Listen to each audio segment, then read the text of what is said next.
Over the last year, Book of Hours has been there for you during the most challenging times of our lives. As an artist collaboration, we've given shape and depth to some of the most complicated topics of our time, making them easily accessible for those who seek to understand. We've given voice and space to the stories that often go ignored.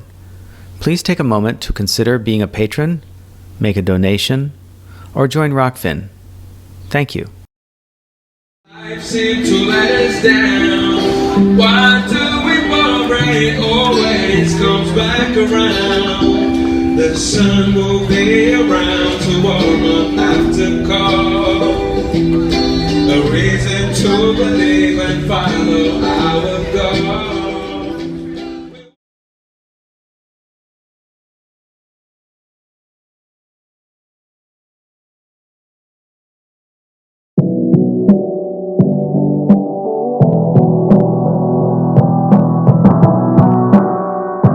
Right now, it is the summer of 2021, and as we produce this video, a creeping sense of dread has seemed to overshadow what has traditionally been the most exciting season of our lives. As the last school bell of the year rings out and the children burst through the front door of the school and run home, they know that summer is finally here. And for all of us, this means concerts, outdoor music festivals, neighborhood parties, art walks, county fairs, and all the events we look forward to throughout the winter and autumn months. Summer means there will be reunions with friends who are home from school. It means dancing out in the open to the music being played on stage. It means mesmerized children are perched on their parents' shoulders experiencing their first festival. It means fangirls standing online to get autographs, and in the parks that showcase the music, there will be swag to tempt our wallet and the smells of summer food to tempt our palate.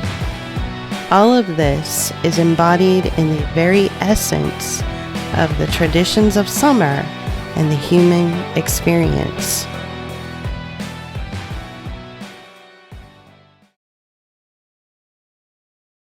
There was a time when going to a concert at a venue or attending a summer festival at a park or walking into a club to enjoy the sultry sounds of jazz spilling out into a New Orleans sidewalk into the warm summer air was a simple act of buying a ticket and having your hand stamped.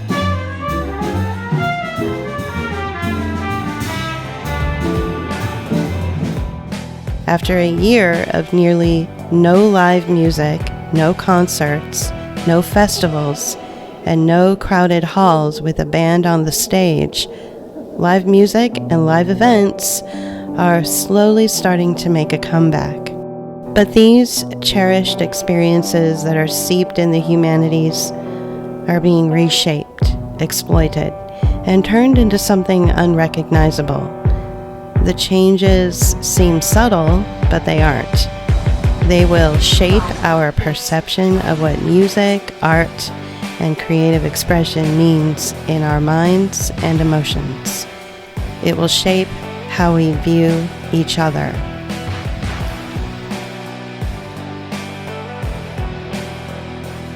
This is the humanities as a whole new experience from now and into the future. This is your personal life, your happiness, exploited and financialized for unseen profiteers.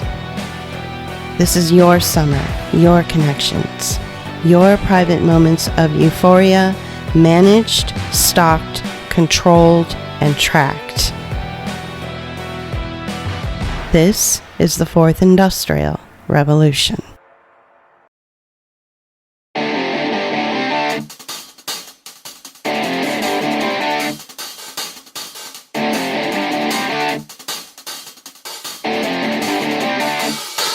I don't know about you, but when summer came, we had this tradition.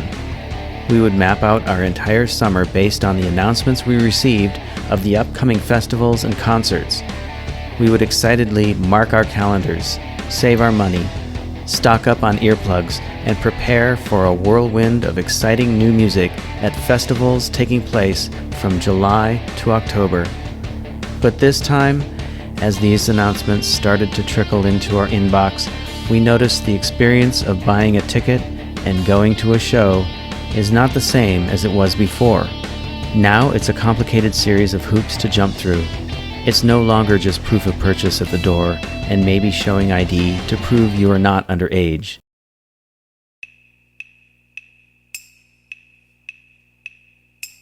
The requirements have been put on steroids, it seems, and if you want to go to a show or see a band, you not only have to show proof of purchase and prove you are of age, but now you have to prove that you are healthy and clean, whatever that means.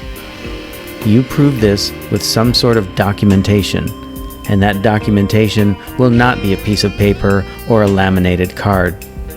It will be on an app on your phone that you download and then scan on a device to allow entrance to your own experience.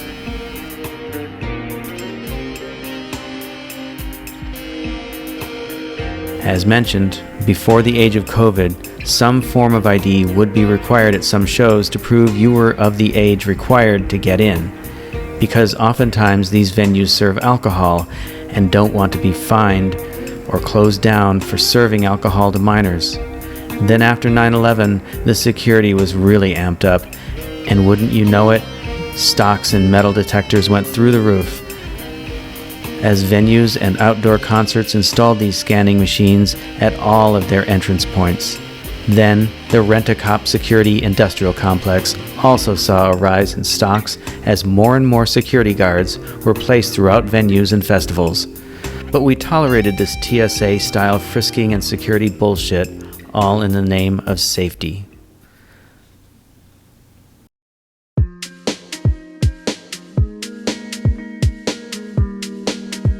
Even with all those dumb security protocols in place, our experience wasn't really affected, changed, or spoiled. Because joy and happiness are now outlawed, this experience will be reframed as an opportunity for someone else to make money. Both sets of protocols will be in effect, and both protocols are being implemented. One for the purpose of safety in the form of frisking and metal detectors, and the other in the communitarian language of we all have to do what we have to do for the good of the community. After all, you don't want Eddie Vedder or Mick Jagger to get the virus because the venue they played in decided to allow their concert goers in without proof of a negative COVID test. Do you?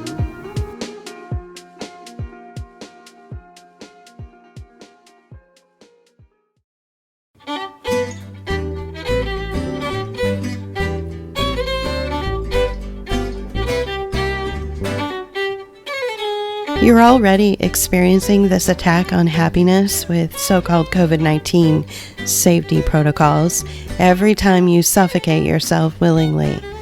Allow yourself and your children to be experimented on, or even make sure your heart chakra can't reach your fellow human when you stand 6 feet apart. Every time you mask up to go to the grocery store, for example, you give an outward message to the world. I hate happiness. Well, for those of you who revile joy and hate the human in humanities, you're going to love this summer in the age of COVID. Take a look at this email from Another Planet Entertainment, a popular concert promoter in the San Francisco Bay Area. And look at the language from some of the major festivals. Either proof of vaccine or a negative COVID test 48 to 24 hours is required prior to entry on each day of the festival. Imagine flying to Chicago to attend Pitchfork Music Festival. You would not only have to mask up on the plane, you would also possibly have to provide either proof of vaccine or a negative PCR test 24 hours before boarding, depending on the airline. This would include, I guess, rushing to get a PCR test at Dr. Nick's Hollywood Upstairs School of Medicine. And then all this running around in proof of negative COVID would have to be done every single day before the festival doors open on a 3-day festival.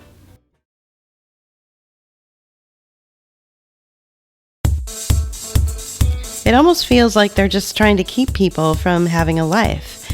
How many people will opt out of all this crazy running around and just sign up for a streaming service and pay $50 to stream the festival into their phones or computers from the comfort of their home, rather than having to run around like deranged carriers of a pathogen that no one's really been able to prove exists?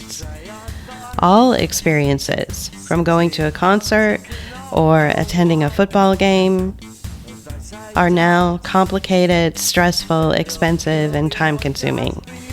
This is an anti-life or even non-life goal to make you want to have all your experiences that require a ticket purchase experience from the comfort of your home in front of your computer screen.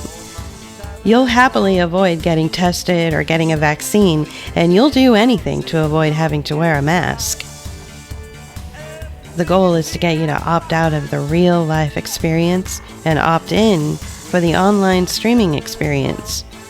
You will not only buy the ticket, but you will also buy the streaming service in order to have access to the experience.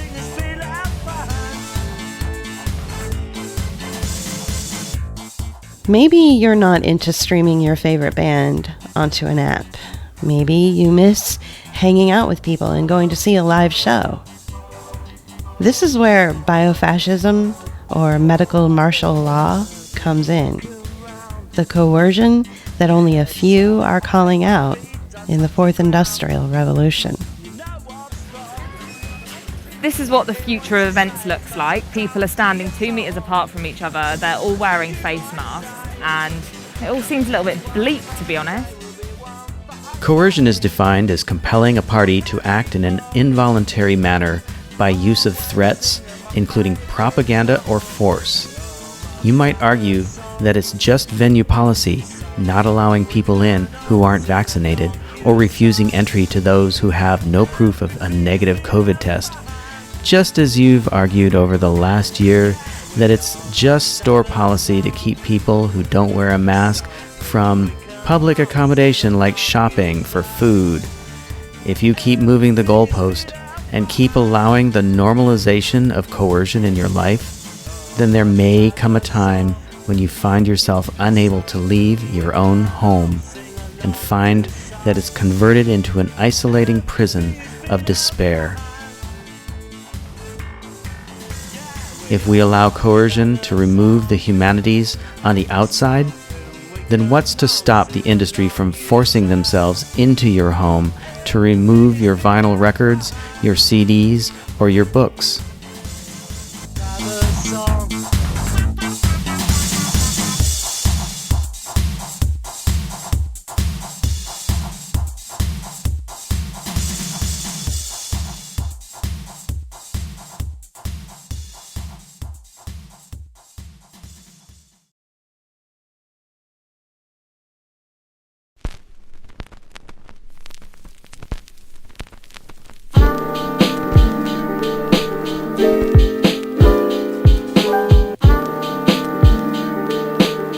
Our pleasurable experiences, usually found in the humanities and arts, are experiences we choose to do. Our choice to do what gives us pleasure is what makes us human and free. But the experience industrial complex feels as if these private moments of choice, even from the comfort of your own home, are money-making opportunities somehow missed. What domestic health or social issues will be the prevailing narrative that will guilt you into giving up your personal choice in the interest of safety or doing what's right? And how will those aesthetic choices be digitized and tracked on a ledger system run by a corporation that has no room for your legitimate human experience?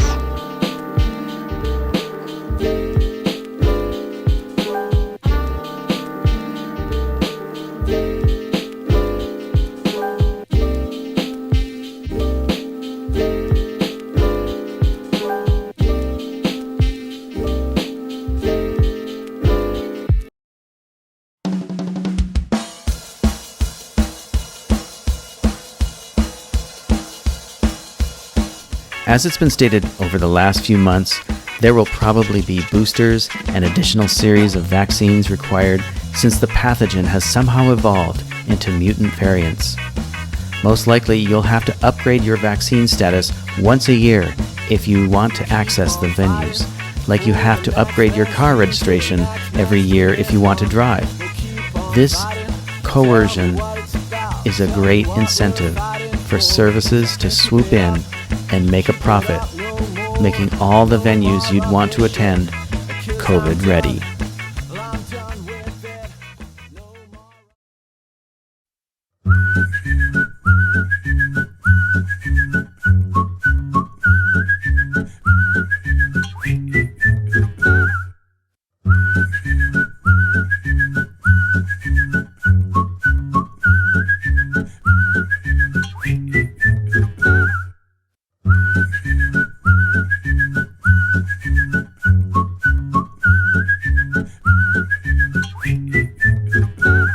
What you want, who you be, what you need, why you talking to me. Don't be quiet, I'm a needle to the weave. Better talk or you'll fall through the seams. Spit it out, what's your play? Think you're slick with your bag or what it tricks? I'm not fooled by the shape of your lips, just a suit in the shape of a tick. Have you found what you lost? Have you lost what you found? Do you really understand how you sift for a love in the sand? Like a leaf inside the wind, and you go where it tells you to go, but you never wonder why there isn't nothing here at all. It's a game, don't you think? While you're looking at me, you look away. I can stitch every word to your lips, so you'll know just a thing to say to me. Sew it up, close the rip, put a nice little plaque on the slip. I can sew like a Vincent Van Gogh. No one needs ever know, start the show. Have you found what you lost? Have you lost what you found? Do you really understand how you sift for a love in the sand? Like a leaf inside the wind, and you go where it tells you to go, but you never wonder why there isn't nothing here at all. I find that we are all the same. The smart event system, which helps event organizers and fans manage social distancing, delayed entry, and provide possible opportunities for contact tracing, means that investment opportunities will be made for venues and services who provide your personal health data. How is it that the venues can suddenly find the income to pay staff, run their light and sound, etc.? It's because they've contracted themselves out to be contact tracers. I would even go so far as to say, if a venue isn't acting as a contact tracer, they won't be allowed to open.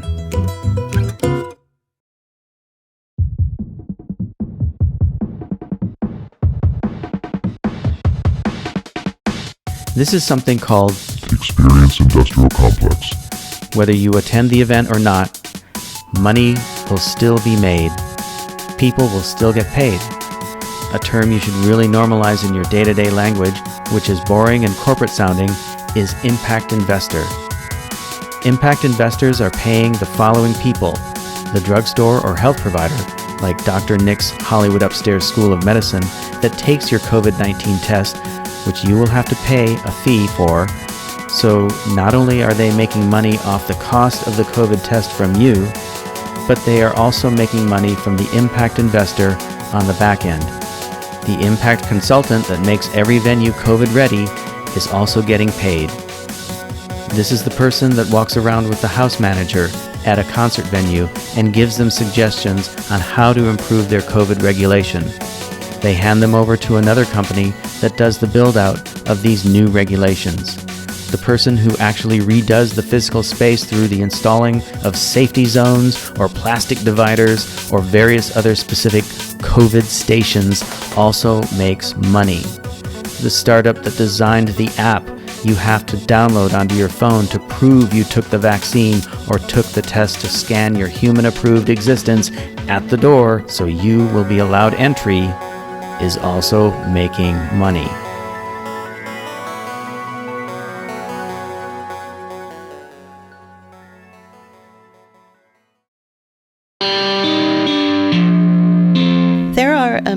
myriad of companies, investors, and social impact consultants that have turned your experience into a money-making scam. It's a grift.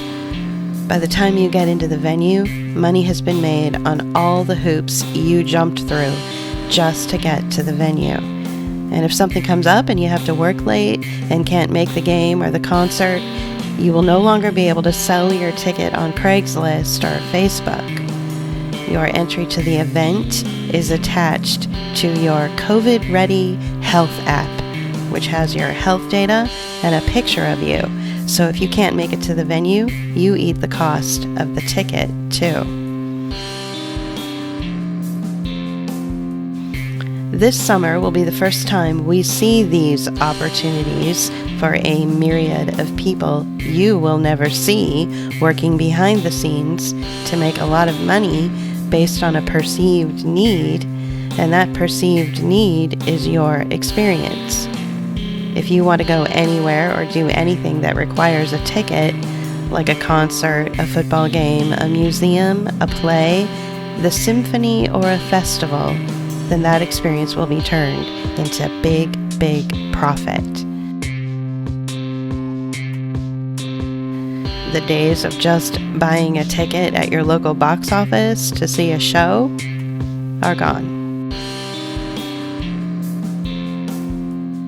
There's no money made in that direct, easy transaction. The worst part of this, which is why I'm glad to see such an explosive response to this exploitation of our human experiences, is that the performers, the musicians, and those who we want to see live and in person will see very little, if any, of the money that's being made.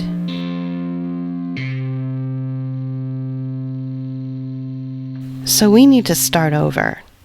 Put the human back in the humanities.